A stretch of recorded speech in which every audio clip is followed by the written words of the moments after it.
Hello traders, मैं हूँ गौरव और आज की वीडियो में हम बिटकॉइन की प्रोफाइल और प्राइस एक्शन का एनालिसिस करेंगे। अभी जो रिसेंट क्रैश आया है मार्केट के अंदर, जो ड्रॉप आया है, ये हम जानने की कोशिश करेंगे उस हवाले से कि इसका ट्रेंड कब चेंज होगा, कौन से अहम लेवल्स हैं जहां से रिवर्सल या बाउंस मिल सकता है। और ये भी देखेंगे कि हाई टाइम फ्रेम के ऊपर बिटकॉइंस के क्या टारगेट्स हैं। और वीडियो शुरू करने से पहले अगर आपने इस चैनल को अभी तक सब्सक्राइब नहीं किया तो इसको सब्सक्राइब कर लें ताकि आल्ट कॉइन की इंपॉर्टेंट अपडेट आपसे मिस ना हो जाए।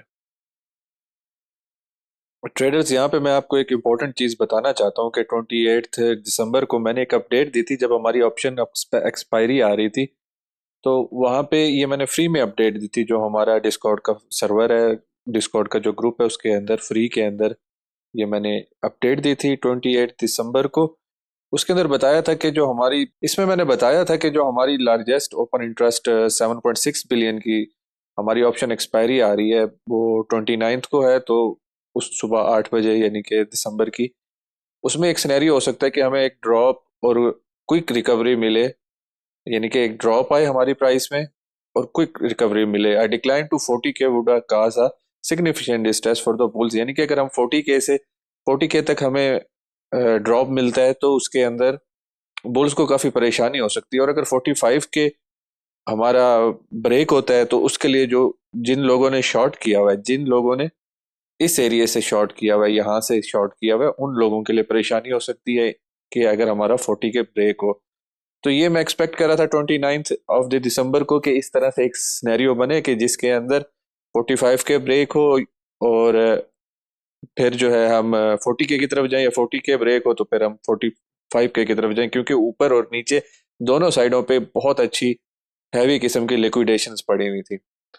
तो यहाँ पे ये 29 दिसंबर को ऑप्शन एक्सपायरी के ऊपर तो ये सिनेरियो प्ले नहीं हुआ, लेकिन आज इसके अंदर इस तरह से हुआ। न्यू ईयर के ऊपर 45 के ब्रेक किया इसने, 45K और 46K तक गई। ये वाली लिक्विडेशंस भी उठाई, प्लस ये वाली जो हमारी लिक्विडेशंस थी ये भी उठाई, और उसके बाद एक सडन ड्रॉप आया 40K तक का।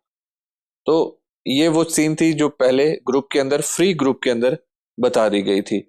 इस तरह से ये एक्सप्लेन किया हुआ था। इसके अलावा भी अगर आप मेरी पिछली वीडियोस देखें तो उसके अंदर मैंने जो हायर टाइम फ्रेम के टारगेट्स हैं उसमें भी यही रेजिस्टेंस जोन मैंने आपको बताया हुआ था, अगर आप मेरी लास्ट वीडियो देखें या उससे पिछली वीडियो देखें।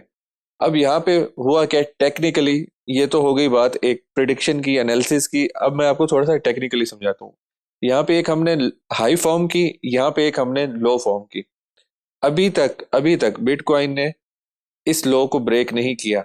यहाँ पे एक चीज समझने वाली है टेक्निकली, वो ये है कि अगर हम इसका एक और ड्रॉप मैं आपको दिखाऊं, ये वाला ड्रॉप जो कि अगस्त के अंदर आया था, इसमें भी ऐसा हुआ कि प्राइस हमारी नीचे की तरफ आ रही थी, लेकिन एक वीक आई और लोगों ने समझा कि बस अब ये वीक फिल करने के लिए आएंगे और उसके बाद हमारा नीचे का सफर होगा। ये वीक हमारी 23 के 24K तक आई थी और उसके बाद ऐसा नहीं हुआ कि नीचे का सफर शुरू होता या फिल जो जो वीक थी वो फिल होती। यहीं से हमारा ट्रेंड दोबारा से ऊपर की तरफ स्टार्ट हो गया था। हमने यहाँ पे वीक फिल नहीं की थी।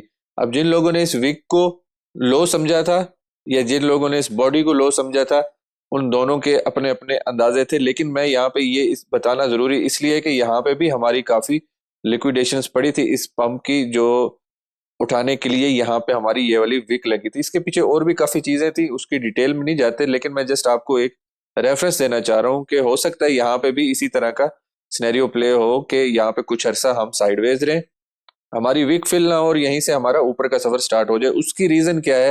अभी तक ये जो लो थी ये हमने लूज नहीं की। ये एक रीजन है। यहाँ पे हमारा एसएफपी जरूर लगा 4 आवर के ऊपर, और ये यही वजह है कि मैं हर वीडियो में और अपनी अपडेट के अंदर एसएफपी मार्क करता हूँ कि जब भी प्राइस तेजी से नीचे आ रही होती है तो ये एसएफपी ही होते हैं जो उसको रोकते हैं, उसको बचाते हैं। जो विक्स होती हैं कैंडल्स की, वो एसएफपीज इसको रोकती हैं, हाईज और लो वाली जो एसएफपीज होती हैं। तो यहाँ पे ये टेक्निकल चीज थी जो समझना जरूरी थी कि हाई और लो के दरमियान अगर हमने अभी ड्रॉप भी दी है तो ऐसी एज सच किसी किस्म की कोई चेंजिंग नहीं हुई, तो इसलिए परेशानी वाली कोई बात नहीं है।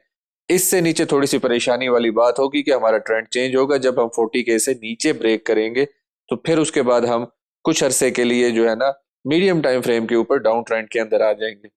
अब यहाँ पे हमने 23 डेज की एक रेंज बिल्ड की है जिसका VAH इस वक्त 41792 के पास आ रहा है, और जो रेंज का POC है वो 436 86 के पास आ रहा है और जो इसका VAH है वो 44K के पास आ रहा है।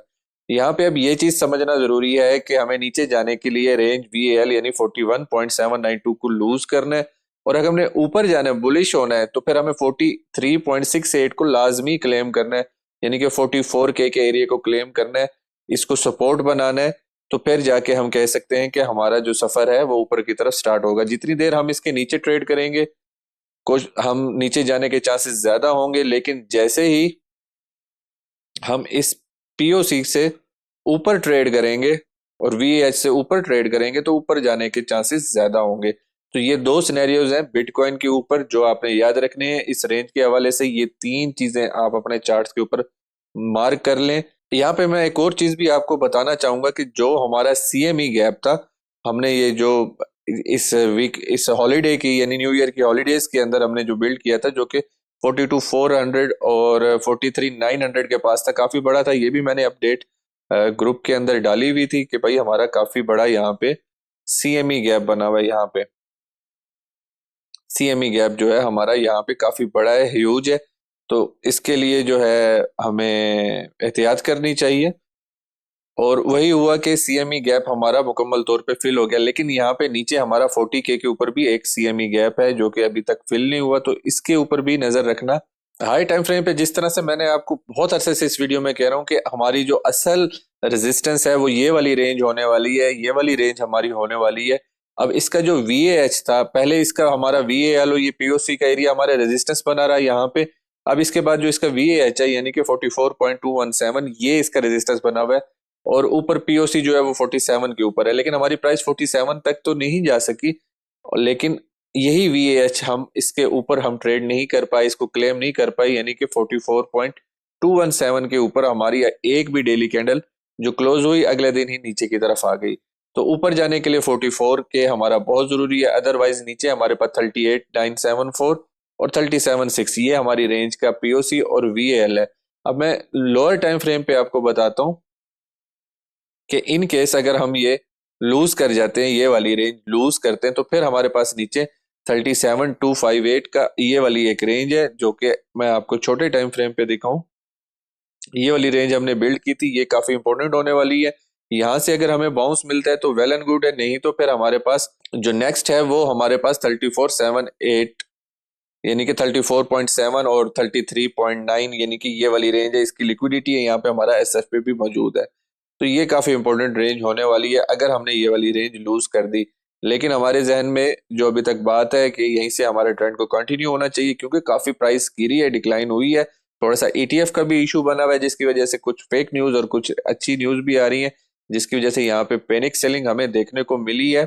तो अभी इसको जरा ठंडा होने दें, यानी कि थोड़ा सा यहाँ पे रेंज बिल्ड करने दें, उसके बाद देखेंगे कि अगर तो ये 43 और 44 से ऊपर क्लेम कर गया तो इसका ये मतलब होगा कि अब इसकी कहानी ऊपर की तरफ है। और अगर इसने 41,792 को लूज कर दिया और ये SFP हमें सरवाइव ना कर सका, ये वाला जो SFP है, तो फिर हमारे लिए कहानी मुश्किल हो जाएगी। अगर यहाँ से हम इसको लूज करते हैं और उसके बाद ये SFP से हमें बाउंस मिलता है, तो हमें देखना ये होगा कि क्या ये वाली रेंज हमें दोबारा इंटर होने दे रही है या नहीं होने दे रही। अगर ये नहीं होने देती तो रिजेक्शन की सूरत में हम नीचे वाली रेंज में चले जाएंगे, और अगर ये इंटर होने देती है तो फिर उसके बाद हमें देखना होगा कि POC से हमारा क्या, हमें किस तरह से जो है ना रेजिस्टेंस मिलती है, या फिर हमें अच्छा बाउंस मिलता है जो हमें इस POC से ऊपर की तरफ लेके जा सके। तो ये थी आज की वीडियो। अगर आप फ्री ट्रेड कॉल्स और free signal, free market update, हमारे लाइव लर्निंग सेशन लेना चाहते हैं तो इस वीडियो को लाइक भी करें, और डिस्क्रिप्शन में इसके ग्रुप का लिंक मौजूद है, उसको ज्वाइन कर लें। अगर आपको ये वीडियो हेल्पफुल या इन्फॉर्मेटिव लगी है तो दोस्तों के साथ इसको लाजमी शेयर करें। आज की वीडियो में शामिल होने के लिए थैंक्स। मिलते हैं अगली वीडियो में। Happy trading.